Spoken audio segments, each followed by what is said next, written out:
Baiklah teman-teman, Presiden Trump baru saja kembali mengkritik orang Somalia. Sekarang, sebelum saya putarkan videonya, izinkan saya tunjukkan beberapa statistik. Jadi kita bisa lebih memahami apakah Trump hanya mengada-ada atau memang ada kebenarannya. Jadi izinkan saya tunjukkan unggahan Truth Social dari Presiden Trump ini. Dia mengatakan, kontribusi seumur hidup per imigran. Ketika seorang imigran datang dari negara-negara ini, dari Amerika Utara, saya berasumsi Meksiko atau Kanada, maka selama hidupnya dia akan menyumbang 573 ribu dolar Amerika Serikat. Jika mereka berasal dari Skandinavia, mereka akan menyumbang 557 ribu. Jika mereka dari Oseania, seperti Australia atau Selandia Baru, 476 ribu. Dari Jepang, 525 ribu. Dari Inggris, 481 ribu. Jadi itulah alasannya, dan bukan hanya warga Inggris biasa, oke? Saya yakin mereka semua adalah warga Inggris kulit putih, dengan beberapa pengecualian orang kulit coklat yang baik seperti saya misalnya. Tapi di sisi lain, orang Somalia membebani negara Amerika lebih dari siapapun. Satu imigran Somalia ke Amerika membebani Amerika sebesar 1,1 juta dolar. Dan yang lainnya juga tidak jauh lebih baik. Tapi orang Somalia adalah pemenang dalam perlombaan ini. Jadi itulah yang diposting Presiden Trump beberapa hari yang lalu, oke? Yang jelas-jelas bertentangan dengan seluruh gagasan imigrasi. Seluruh gagasan imigrasi bukanlah soal amal.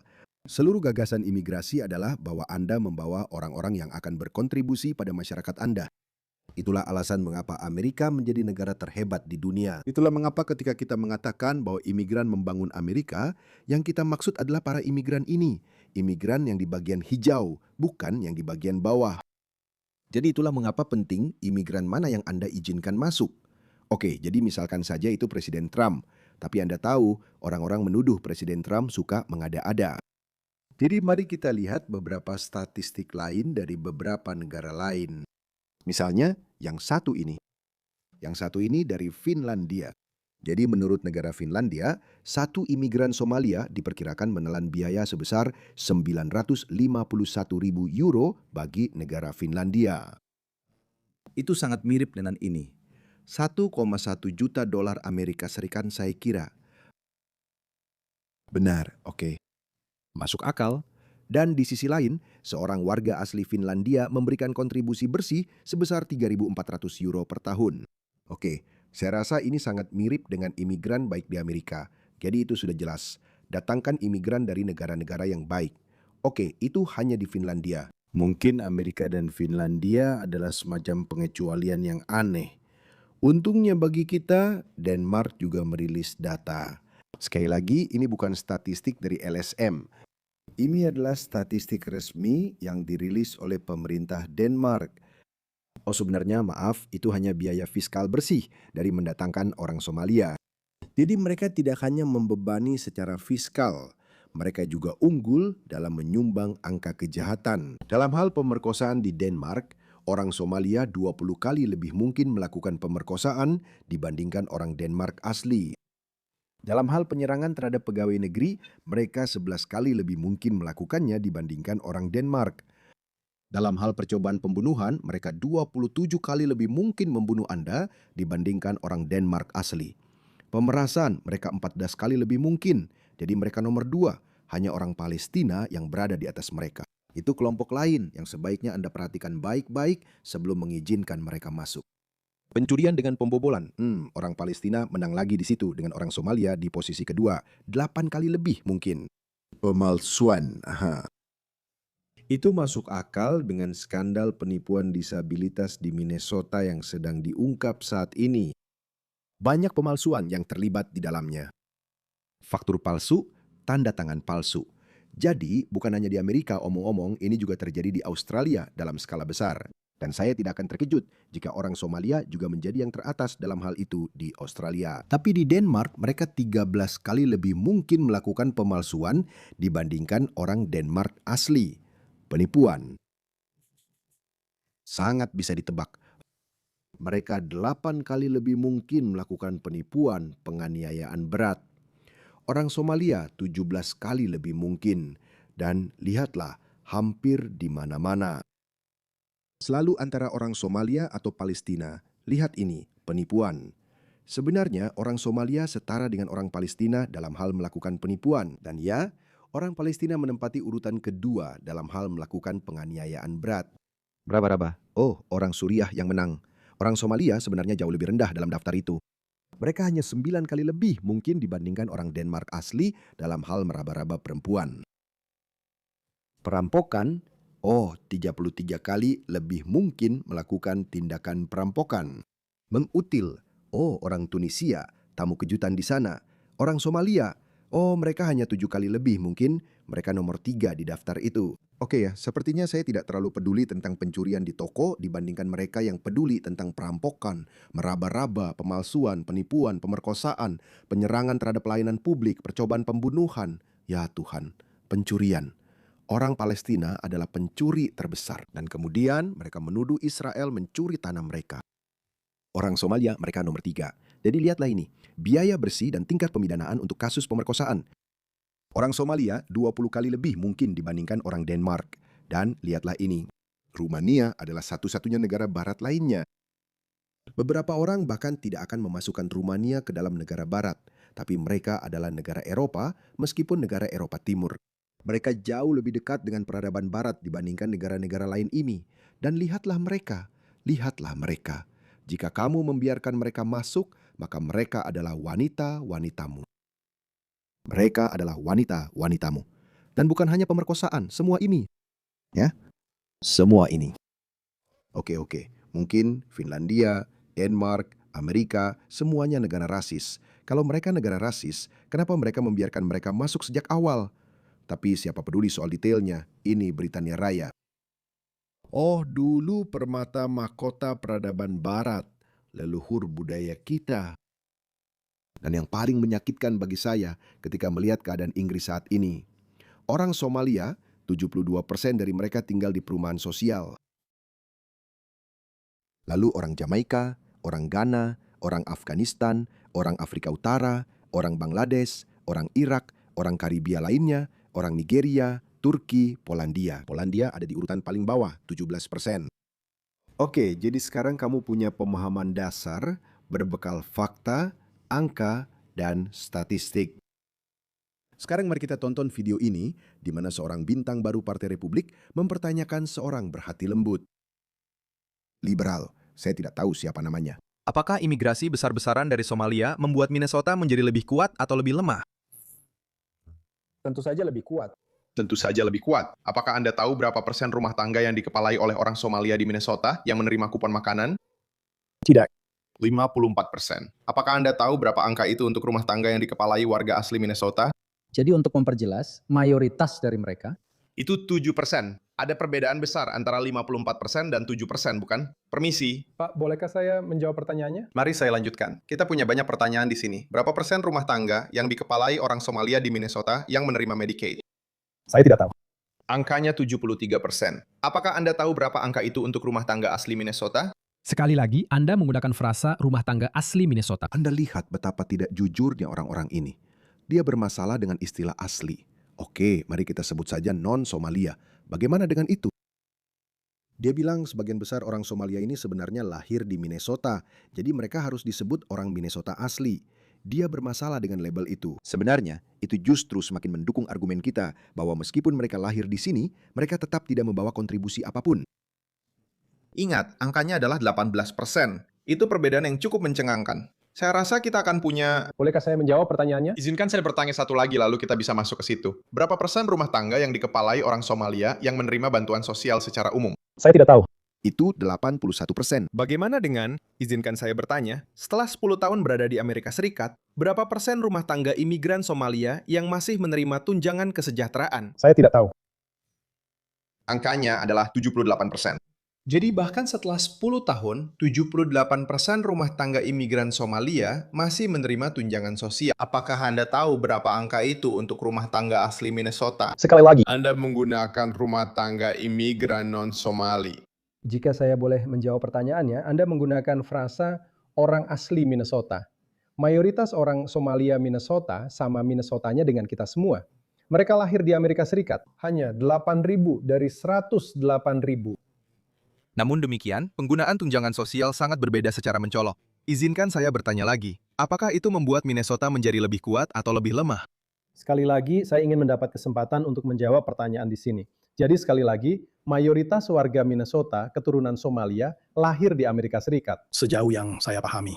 Oke, baiklah, bukan orang Somalia. Ganti kata asli dengan bukan orang Somalia. Bukan masalah besar, lanjutkan. Berapakah persentase orang Somalia usia kerja yang telah berada di Amerika Serikat selama 10 tahun atau lebih? 10 tahun atau lebih. Berapa banyak dari mereka yang berbicara bahasa Inggris dengan sangat baik? Saya tidak tahu. Sekitar setengahnya. Jawabannya sekitar setengah. Itu terdengar cukup rendah, bukan?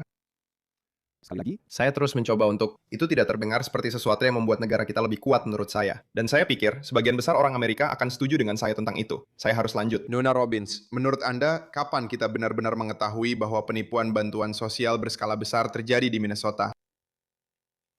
Sudah ada laporan sejak tahun 2009 dari kantor auditor legislatif. Saya akan mengatakan bahwa laporan yang kredibel tentang penipuan layanan penitipan anak mulai muncul antara tahun 2011 hingga 2013. Jadi, sudah lebih dari 1 dekade. Ya, Pak. Menurut Anda, kapan Gubernur Walz mengetahui tentang penipuan ini?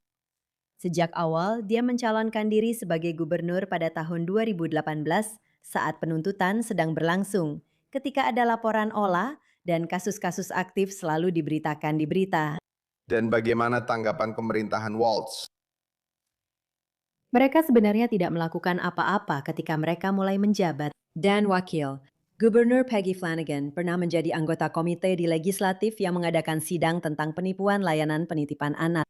Dan ketika mereka mulai menjabat, mereka memang menambahkan $5 juta lagi. Tapi tidak ada yang berubah. Tapi tidak ada apa-apa. Dan izinkan saya bertanya kepada Anda, Tuan Hudson. Terima kasih sudah hadir di sini. Orang-orang yang melakukan penipuan ini, menurut Anda, biasanya mereka memilih Partai Republik atau Demokrat? Menurut pendapat saya, terima kasih sudah memingkainya sebagai pendapat. Saya akan mengatakan bahwa mereka hampir pasti sebagian besar memilih Demokrat. Apakah Anda juga begitu? hal yang sama juga terjadi di sini, di Australia. Menteri Urusan Dalam Negeri kami mengatakan, Anda tidak perlu berintegrasi, Anda tidak perlu berasimilasi, Anda tidak harus kehilangan identitas Anda selama Anda memilih kami. Hanya itu yang dipedulikan kaum kiri ini. Mereka sama sekali tidak peduli dengan masa depan negara kita. Bagaimana cara hidup kita tidak hanya secara terbuka ditantang, tetapi juga secara terbuka dihancurkan oleh budaya tertentu, budaya asing yang agresif dan bermusuhan. Konsep imigrasi itu, ketika orang datang ke Australia, mereka ingin menjadi bagian dari Australia. Itulah yang diinginkan orang-orang. Dan saya tidak pernah menerima istilah asimilasi. Saya tidak ingin orang-orang kehilangan jati diri mereka. Istilah integrasi telah lama digunakan sebagai bagian dari dialog multicultural. Dan itulah maksudnya. Kita ingin orang-orang diterima apa adanya.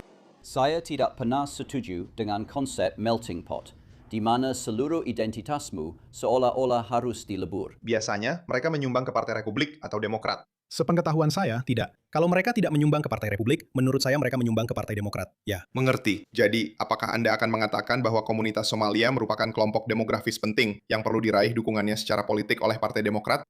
Tanpa diragukan lagi.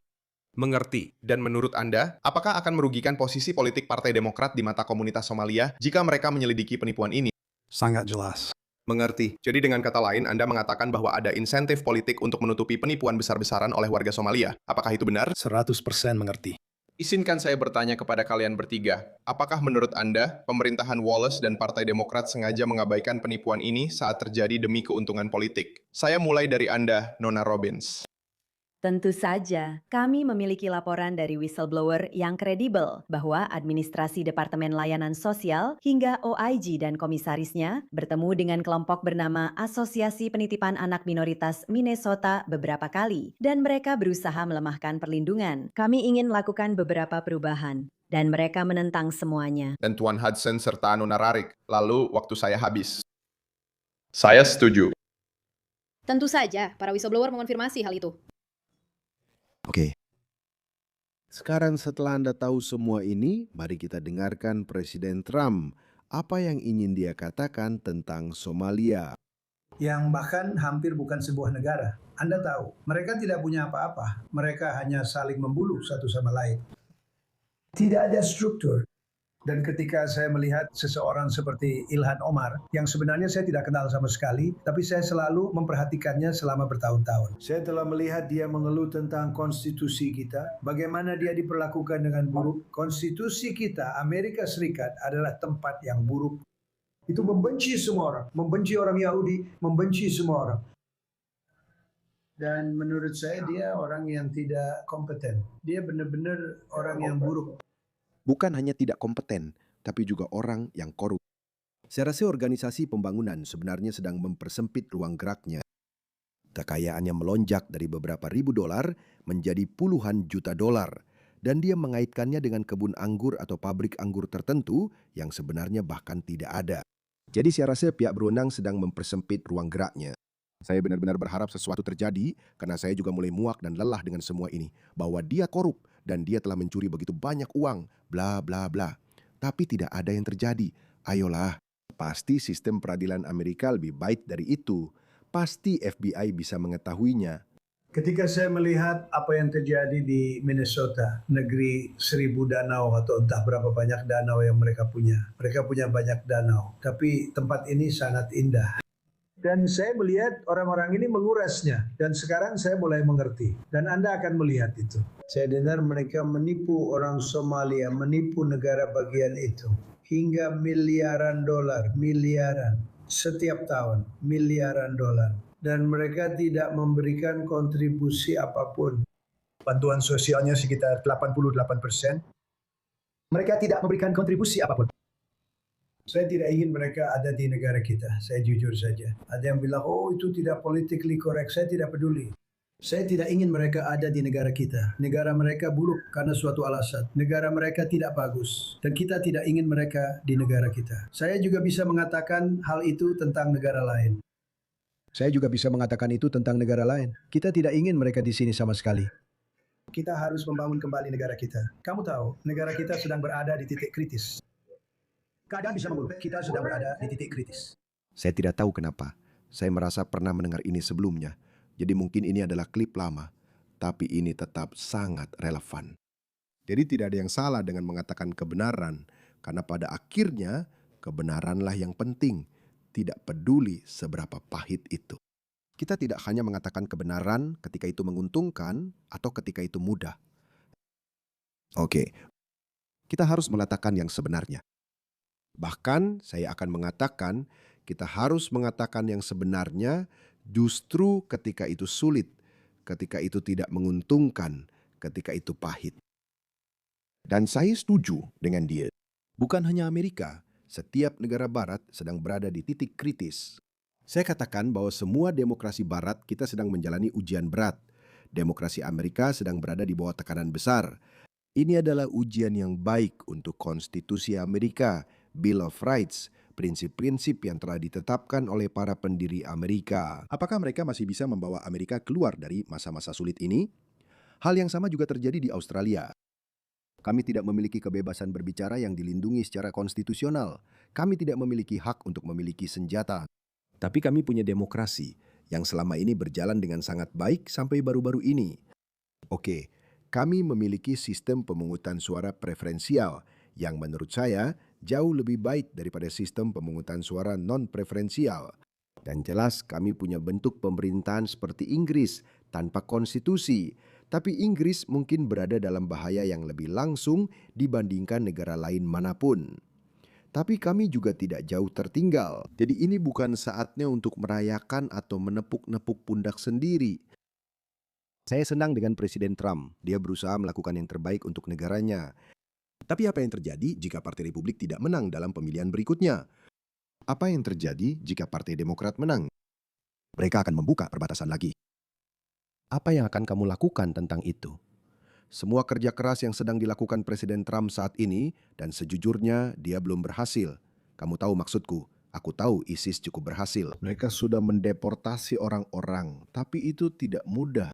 Sama sekali tidak. Cara hidupmu sedang terancam. Sistem pemerintahanmu, demokrasimu, semuanya sedang terancam. Jadi ini adalah masa-masa yang penuh masalah, teman-teman. Ini adalah masa-masa yang berat. Sisi optimis dalam diriku percaya bahwa kita akan menang, tapi kamu tidak boleh lengah.